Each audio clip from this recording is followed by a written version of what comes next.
Hello, this is Jo, and thank you for joining me here for today's astrology podcast video discussing the full moon in Libra. Now, this is occurring on Sunday, 13th of April at 10:23 Australian Eastern Standard Time. This is at 23 and 19 of the sign Libra. Now, there is a fair bit going on at this lunation. There's a lot of factors influencing this Libra moon that I'm going to go into more detail. We have the moon's ruler Venus stationing direct, causing a bit of a pause or wobble space, a reorientation before being able to proceed and move ahead. We also have the moon at apogee, that is to say at its furthest point away from Earth, which gives a feeling of detachment or even separation. We also have the moon at the apex of a configuration called a YOD or finger of God, which is causing high tension. And of course, we have the opposition to the sun in Aries with Chiron and dwarf planet Eris.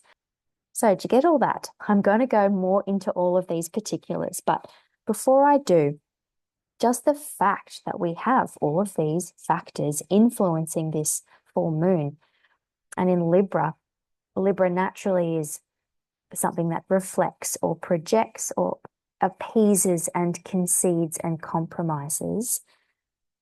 There could very well be the feeling of being overrun, being overridden, of having no choice but to go with it, whatever it is, even if you know that maybe it isn't right for you or maybe it isn't even fair, because Libra is the peacemaker and the diplomat. And sometimes, although Libra does have a very strong backbone and instinct when it comes to fairness and justice, sometimes Libra just keeps its mouth shut and steps aside, because that is the comfort mode of Libra. And that is actually where there may be a huge amount of discomfort, underlying tension, friction, frustration. And that's kind of the overall energy of the full moon here.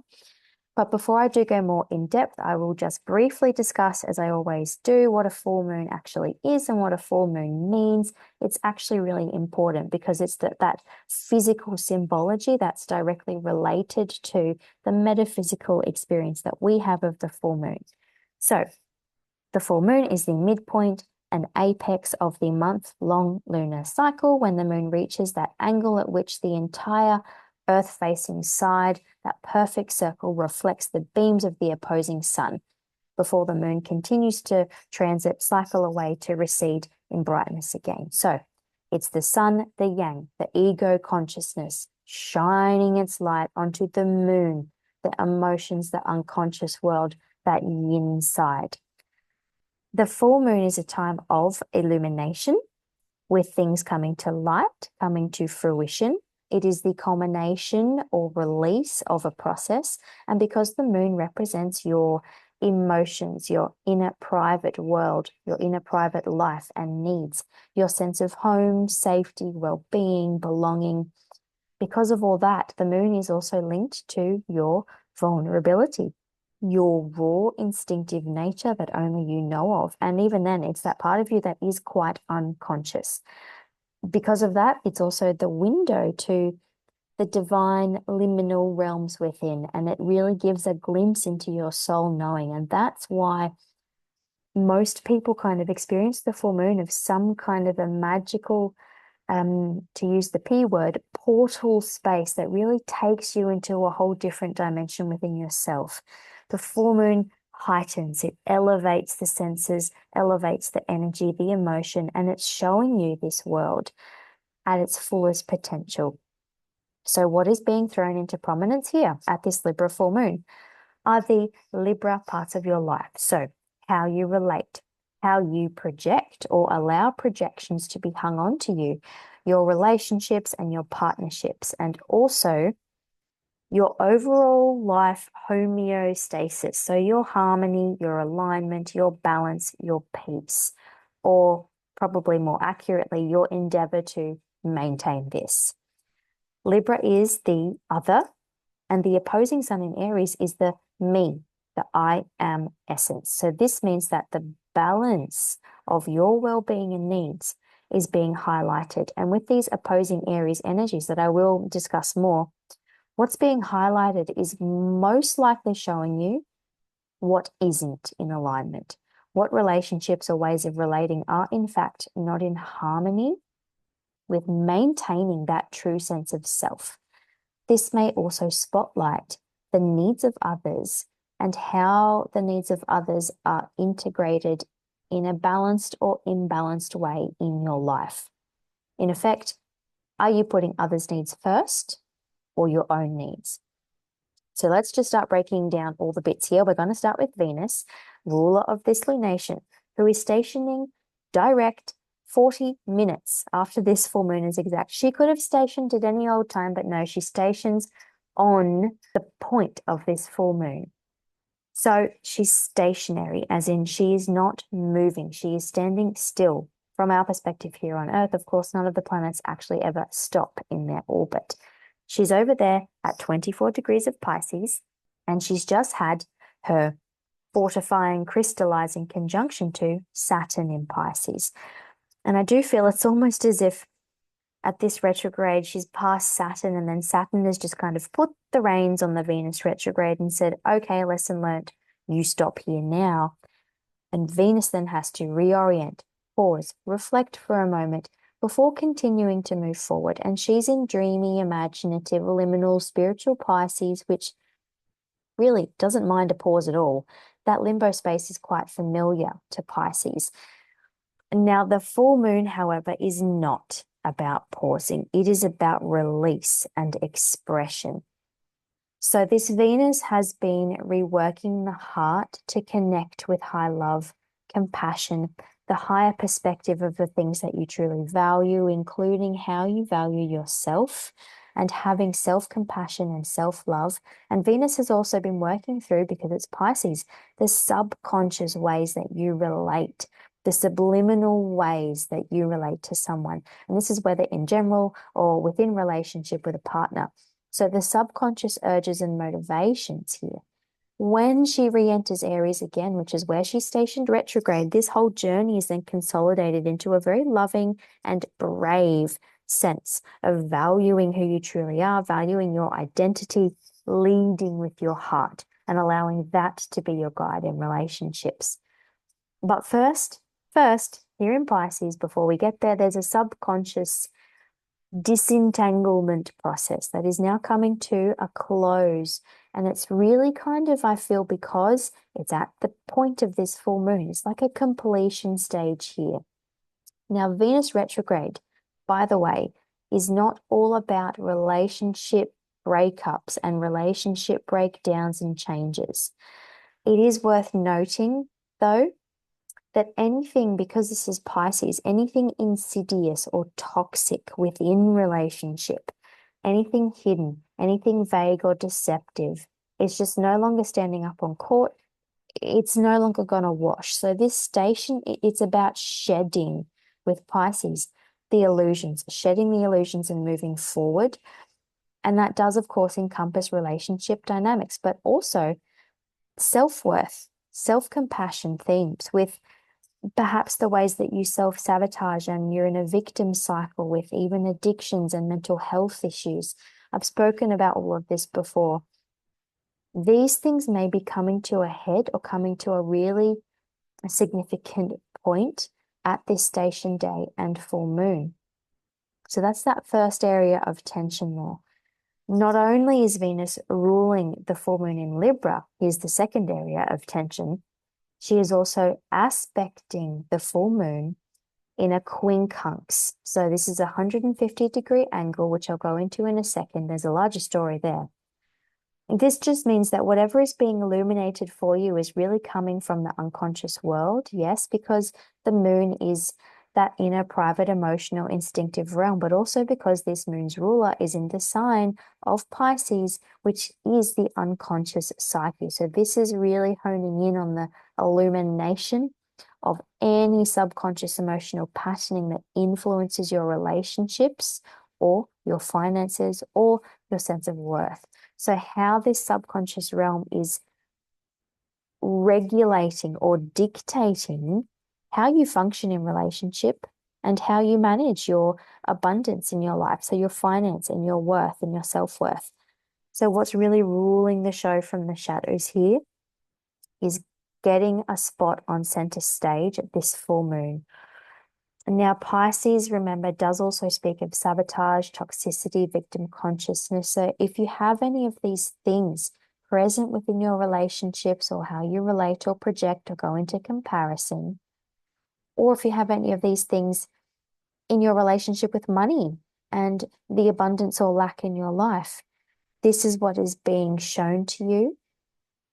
And this may not be pleasant, of course. And that's something Libra tries to avoid at all costs, because Libra wants peace and harmony, and Libra's instinct is to shy away from the messiness and friction of these uncultured, underdeveloped shadows from within. That is definitely more the province of the following sign, Scorpio, which is the other relationship sign of the zodiac. So this discomfort, it's quite prominent, and it's represented by a couple of things. First of all, that ruler of the lunation is stationary, even while the lunation itself is urging movement, expression, and release.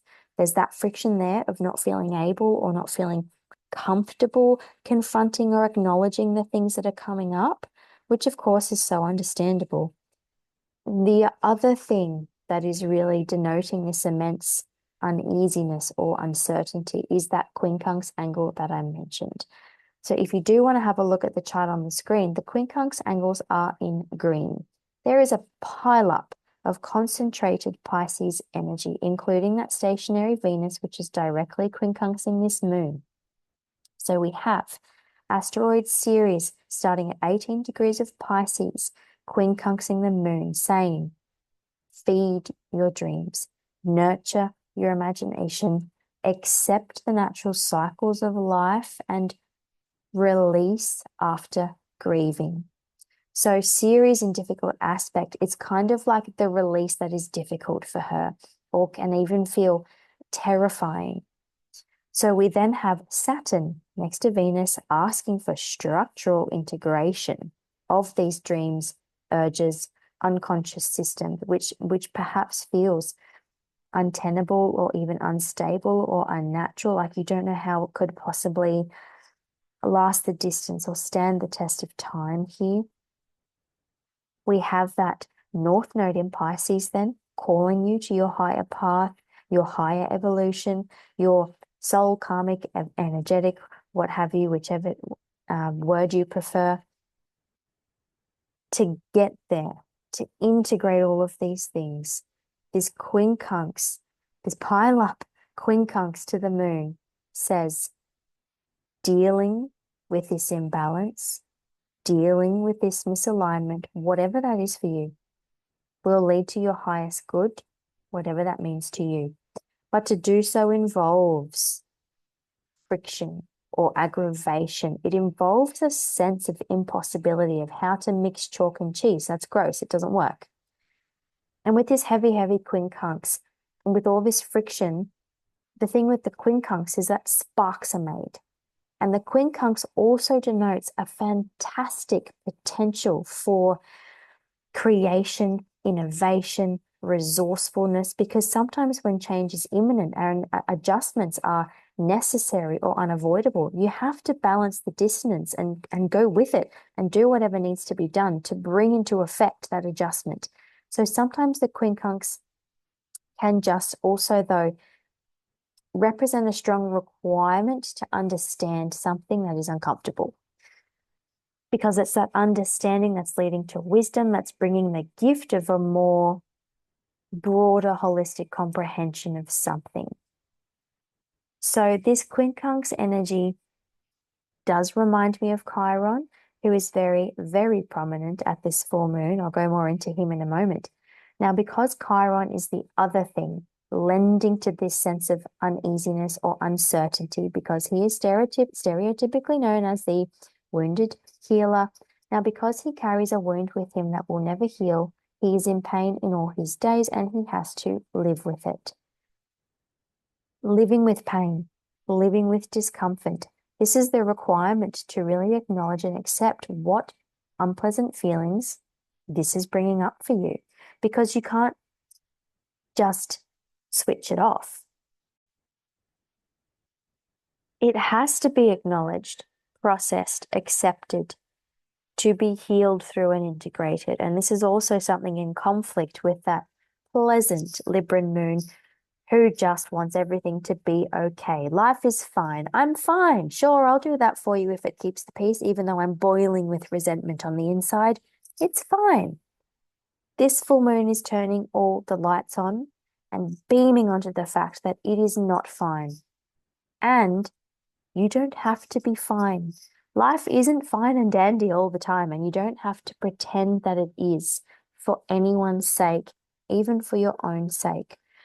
So part of the tension, irritation, inconvenience of this Libra Aries axis is that not every single person is going to agree with you. By making decisions, which Libra does struggle with, by taking a course of action, by opining a viewpoint, no one can please everybody, and Libra struggles with this as well.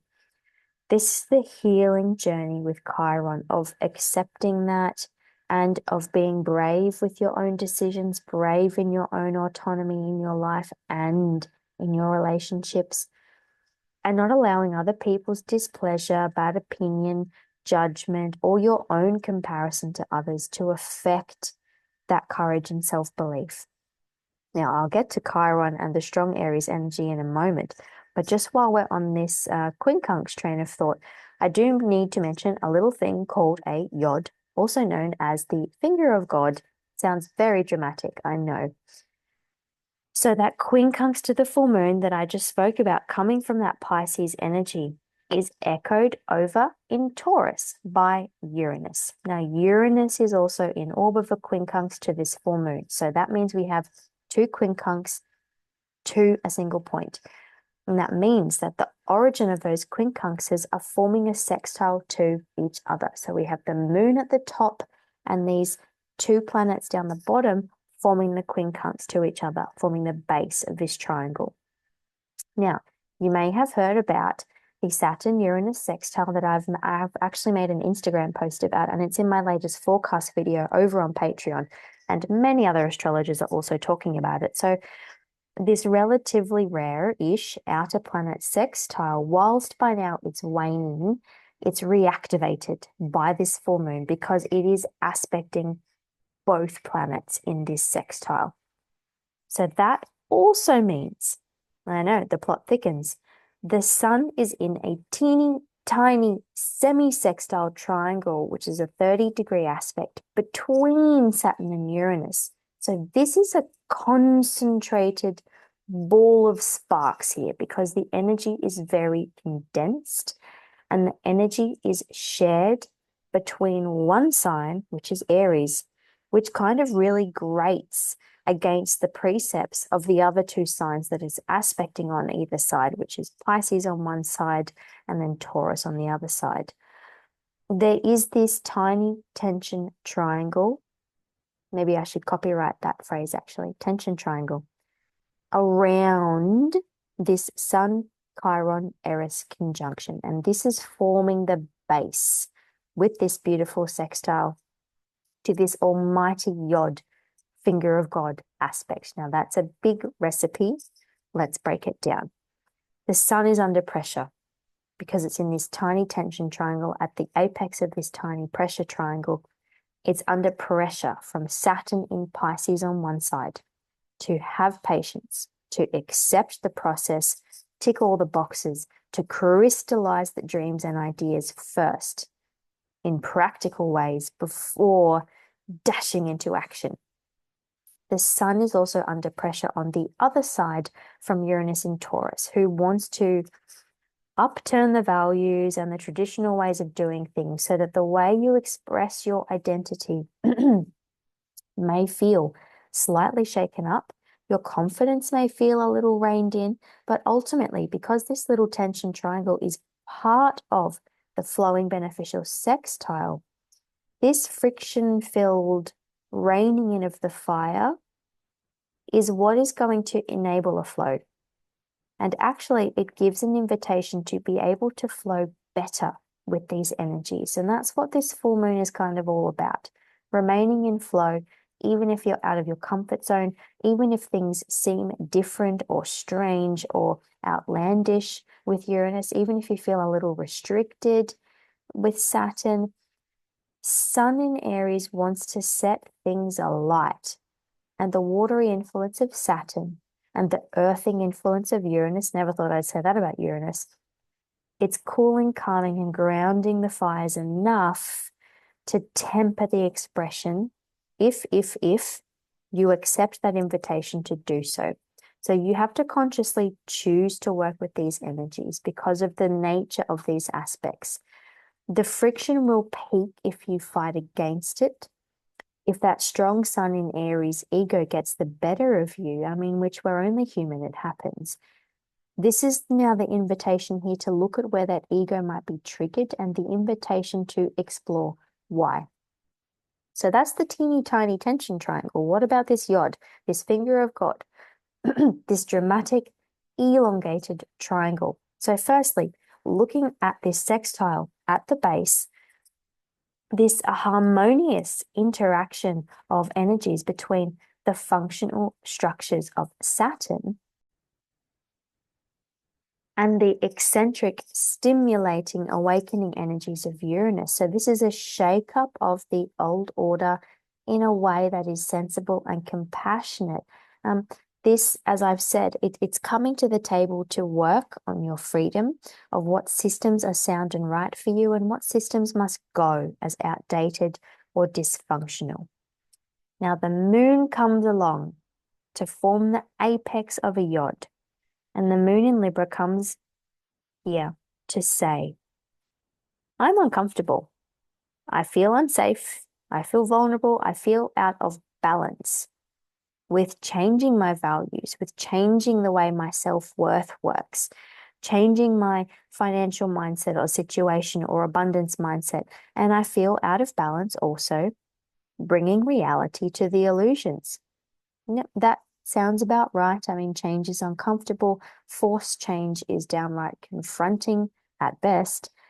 This can feel threatening if this is shaking up or grounding an illusion in a very harsh way of something that you've always done, whether you've always done this through conditioning, habit, fear of not belonging or rejection, or fear of not being liked, especially with Libra. And this is the high nervousness of this shift that you might feel is upon you, and you don't feel capable, Aries, capable of coping with it well. The energy to connect then is that inner fire Sun in Aries, that true, brave, authentic self that is in there. Once you connect to that, then open up to the objectivity, fairness, and detachment that Libra energy is so good at. Because it's only by connecting very strongly within that when you step out to be objective, it doesn't automatically turn into dissociation. That's very different to objectivity. So you will then go into, what are my fears founded on with Saturn? And how can I, if required, how can I change my value systems or abundance mindset to align with my new inner structures that are now going to be nourishing my emotional well-being and sense of self? So if nothing else, this Libra moon can look at things with a clear, fair eye and assess with that bird's eye view. So this moon is also not only at apogee, as I mentioned before, which can give a sense of detachment or separation. The moon's pretty alone over there, you know, not next to any of this pileup of planets on the other side of the chart. So maybe you could be feeling isolated. Maybe that's part of what you're afraid of. But this independence and self-sufficiency of the Sun in Aries is just reminding that part of you that you have got this and you don't need anyone's approval for it. And you will never be alone. And the fear of rejection, whilst perhaps well-founded historically, whatever you've had going on in your life, those types of fears are not always applicable in other situations. So in other words, maybe you have less to fear than you think, and it's all just very big and confronting and different. Now, apropos of that bravery, let's keep with that feisty Aries stellium that we have with the sun in Aries. So Chiron is conjunct the sun the date of this full moon at 22 degrees 59 of Aries, pretty much 23 degrees. This means, of course, that it is also opposing the moon. So joining in that sun's light, shining onto what must be acknowledged, accepted, healed through to enable you to balance, to be your whole self. Chiron in Aries is the identity wound, the ways that you might feel like you don't know who you are. You don't know how to be assertive or brave or make decisions. You can't feel that inner fire.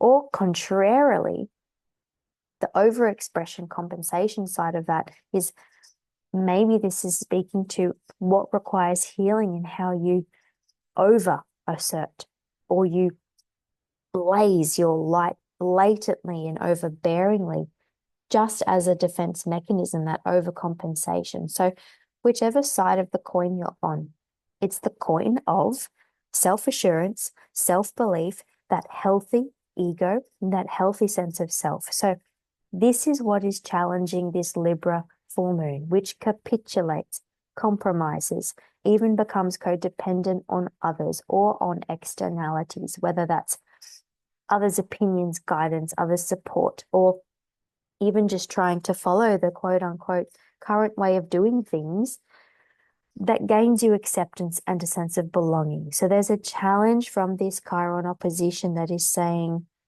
this need with the moon to harmonize, to be the bridge, to be the balancing influence. It's probably not coming from a place of a holistic, healthy sense of self. You're possibly capitulating or doing all of these things because that sense of self does not feel whole.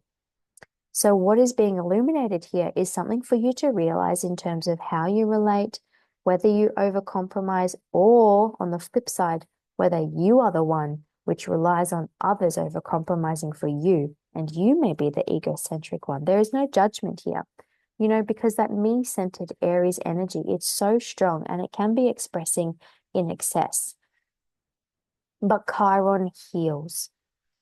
This is healing here. And with the Libran opposition, it's rebalancing that scale of I versus you. There is a way to be strong, brave, self-assured, whilst maintaining right relationship, whilst acknowledging the energy of others. So there's a kick, there's a spice to this full moon because of this strong Aries energy.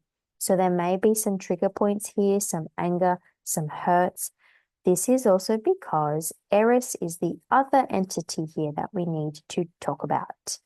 So she is one of my favorites, I have to say. She is the ancient Greek goddess of discord, strife, war. She is the female counterpart to Mars, the god of war. The sun perfects its conjunction to Eris on the 15th of April, a couple of days later at 25 degrees of Aries, but she's definitely influencing this lunation here on the 13th. Now, Eris's famous myth, it's about stirring up trouble amongst the most powerful women in the pantheon, exposing their insecurities even though they appeared so impermeable and perfect, to basically cause a horrific war that then changed the course of history. No big deal. Essentially, Eris exposes truth, usually in a way that, yes, opens up chaos. There's no other way to say it. Remember, though, that true, perfect creation arrives from the natural chaos of the void. This is both physically and metaphysically. That's a very otherworldly thing to say. Take that however it lands. Now, in her story, Eris, she arrives at the most important wedding of the age because she was not invited. So to spite those who did not invite her, she threw a golden apple at the feet of the most powerful goddesses, which was labeled to the fairest. And such ensued that they squabbled over who was the prettiest, with a man as the judge. This speaks to a lot of things. Don't get me started on the feminist bent on how being attractive to men is the only label worth having for a woman. That's a rant I won't bore you with. Predominantly, Eris is about being shunned, rejected, ignored, ashamed of, isolated, and then the consequences of that. The psychologists say that what is repressed will erupt. And we see this in science with pressure. We see this in society with groups of marginalized people. We see this in our own psyche when we repress parts of ourself. The chaos, quote unquote chaos, it expresses and manifests in many different ways, that then ensues from the eruption. This is what Eris loves. She glories on chaos, but she's smug. She says, I didn't do anything, it was already there. She makes you see in the most blatantly obvious way that what was already there, nothing caused it. It was something that was triggerable within you. And it's something that can be repressed no longer because this is what is causing the disharmony, discord, and imbalance in your life. So in Aries, conjunct the sun, the conscious ego, widely conjunct Chiron, the identity wound, Eris shows how much force and power your independent self has. And this is what is, it can no longer be repressed. It can no longer be denied. It can no longer be unintegrated. But then opposing the moon, we get torn because Libra doesn't want discord, chaos, enmity. The way to peace and balance is through opening up into your bravery, opening up into your passion, your fire, your true authentic self, and allowing it to hold you firm amongst others, amongst relationship, because by being in harmony with yourself, you are automatically in harmony with others. Now, this doesn't always feel like it's the case because they might not like it. They might not like you being in harmony with yourself because that means you're out of harmony with them. But by being your own true balanced self, despite others, you allow others to keep their projections to themselves and deal with it themselves because it isn't yours. That's what Eris is just saying so strongly. She's actually swearing, but she's saying you don't have to hold on to other people's, let's call it stuff, because that's more polite. Now, if you are the one who feels abandoned through someone else holding firm to their own self-centered needs, whether they do this healthily or non-healthily, take that dependent projection back into yourself and ask, what does this part of me need that I thought that I could get from another? Is that reasonable? Is that not reasonable? Libra is very reasonable. Now, I will leave that discussion at that because this is just so broad and everyone's experience of this energy dynamic is just going to be so differently. So take however all of that resonates with you. I will just say that there may be a challenge here with this full moon opposition of taking into account others' needs, respecting others, being fair and kind to others. Because look, when you are caught up in your own, let's keep calling it stuff, to put it politely, it can be hard to detach from that and to see from another's eyes and to have that grace to acknowledge the boundary between what you're going through and how much of that others may not deserve to cop. And it's a time here to be really mindful of that and of other people's anger, of course, other people's frustration and aggression. And I'm just going to leave that at that. Now, one last thing, cherry on top, our old friend, the T-square, is back. And this time, hurrah, it's with Mars. Mars in Cancer will remain in Cancer until the 18th of April. Mars is important here because whilst that Venus in Pisces stationing is ruling the moon in Libra, this Mars in Cancer is ruling the sun in Aries and those other powerful planets in Aries. So the fact that Mars is squaring these points and the moon, this provides, oh yay, even more tension. And it provides this sense of needing an emotional realignment. This is also quite interesting because both the sun and the moon, which are in yang masculine signs, air and fire, they're being ruled by planets, both of them, in yin water signs.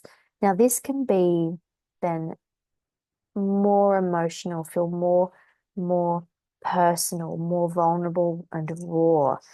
And this can be emotional reactivity, emotional vulnerability being pointed out. That T square is pointed, it can be pointed out at this full moon. And because we're at the tail end of Mars's retrograde zone, though, this is also about emotional maturity, allowing yourself to acknowledge and lead with your strong emotions from a place of kindness. Cancer is kind to its people. This may be a missing puzzle piece in what you've been moving through in terms of relationships or self-worth or identity, or all three, triple threat. This is the emotional component. So how are you feeling? Where do these feelings come from? Are you able to focus your energy on these emotions first and foremost? Because that's what the full moon, it's literally pointing to. It's your emotions here. These instinctive survival emotions with Mars. The moon in Libra then, on one side, is being confronted to act on your emotions. Act on your emotions and needs, even if that means the peace will be disturbed. On the other side, the Sun, Chiron, and Eris in Aries are being confronted by the underlying emotions and instincts that are calling for attention.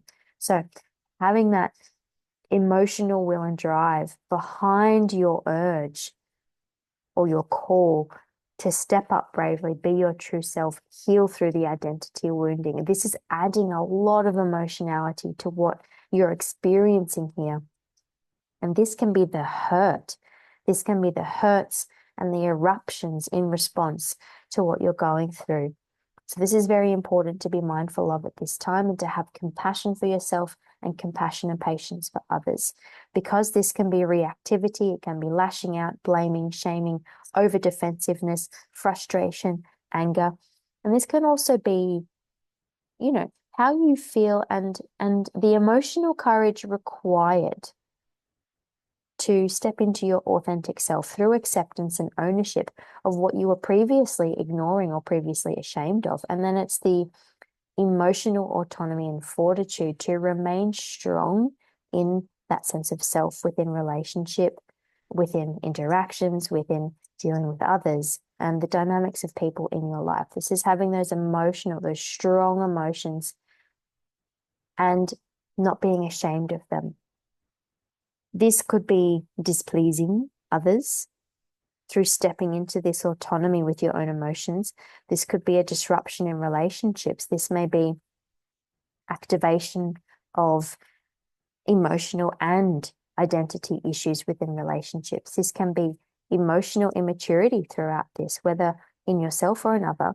And ultimately, because this is a Libra full moon, this is about those Libra themes, relationships, relating, harmony, yes, and projection, reflection of others, and also how aligned or misaligned all of those things are. So this is anger within relationships, the need to heal relationships, and the need to acknowledge the equality in a relationship or the lack thereof.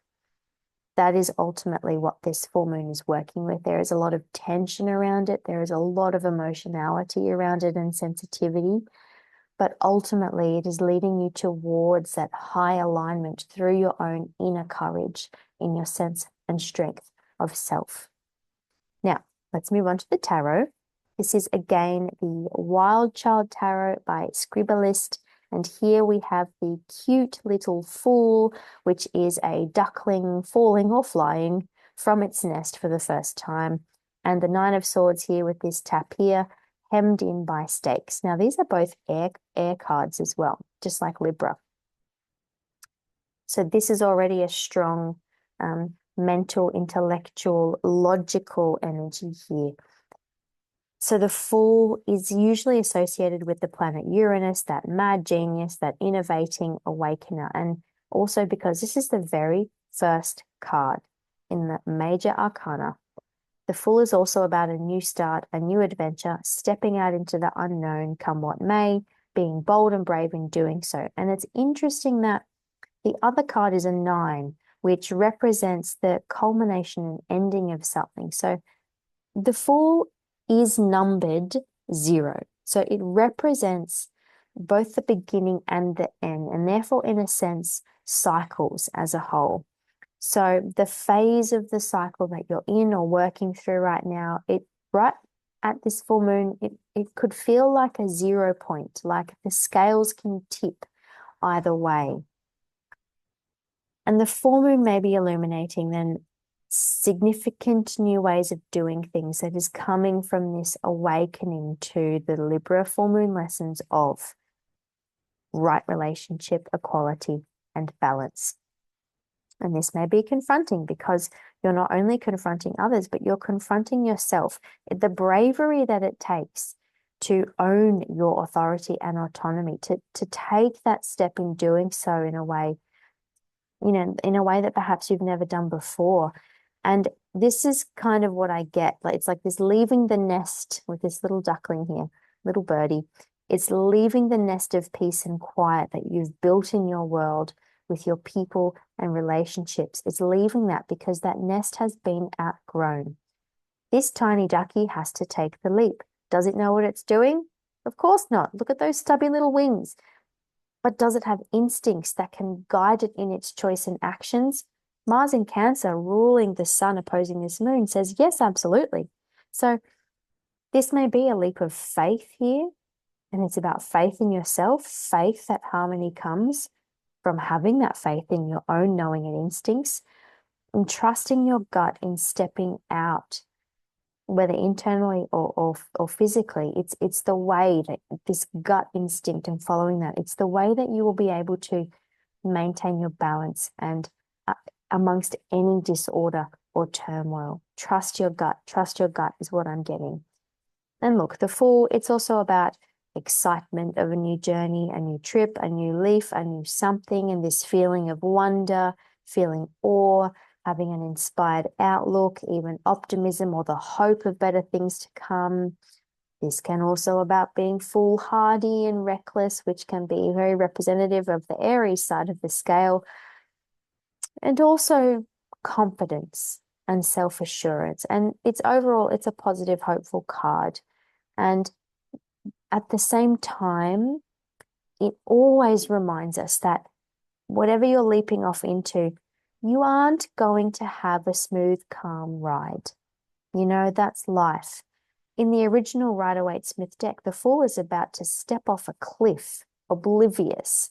So the duckling, which is falling or flying out of the nest with those little stubby wings, it's also like that. There's probably going to be a thump at the bottom.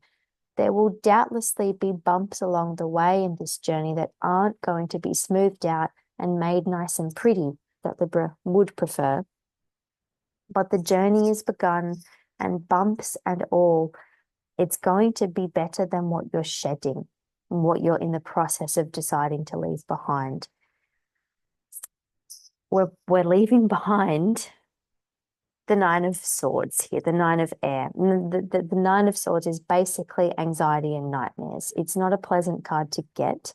It has very positive, helpful, supportive lessons, though. One, just a coffee table book that I have about tarot, it has this catchphrase for the 9 of Swords, send an SOS. Well, that's comforting. This card can be about feeling isolated or alone, which is really reflective of that moon at apogee and that Libran occupied space being rather further away than everything else. You can feel isolated or alone in your own mental nightmare, and maybe sharing these mental issues, opening up to another or a professional, it can help you gain clarity and peace with Libra. Peace. Perhaps this full moon energy can really help you to gain more peace from any mental health issues you've been experiencing, any issues within relationship. Or it could be helping you to express or release anxiety.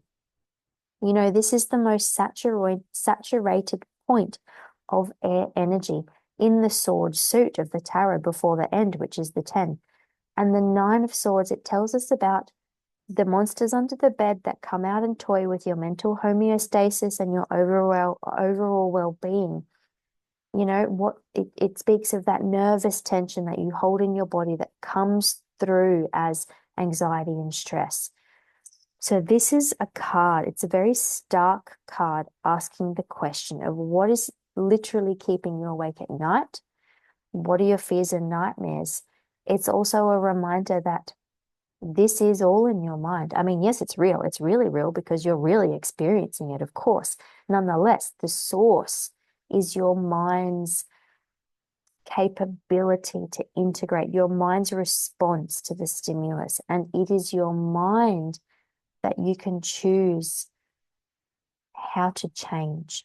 You can choose how your mind runs. You can choose how your mind percepts. You can choose how your mind reacts or responds.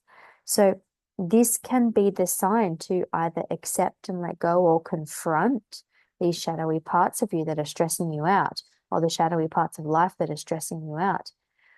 And then with the Fool card, I feel like this new beginning, this new journey, this new way of being, it's directly linked to those mental constructs that you have, which can trap your fears and anxieties in a way that they cannot be freed. Remember, the Fool card is associated with Uranus. Uranus is involved in this lunation with that Uranus-Saturn sextile forming the base of that powerful YOD, breaking free of those fears, anxieties, old paradigms that are keeping you out of balance, that are keeping you from your wholeness, from your sense of alignment.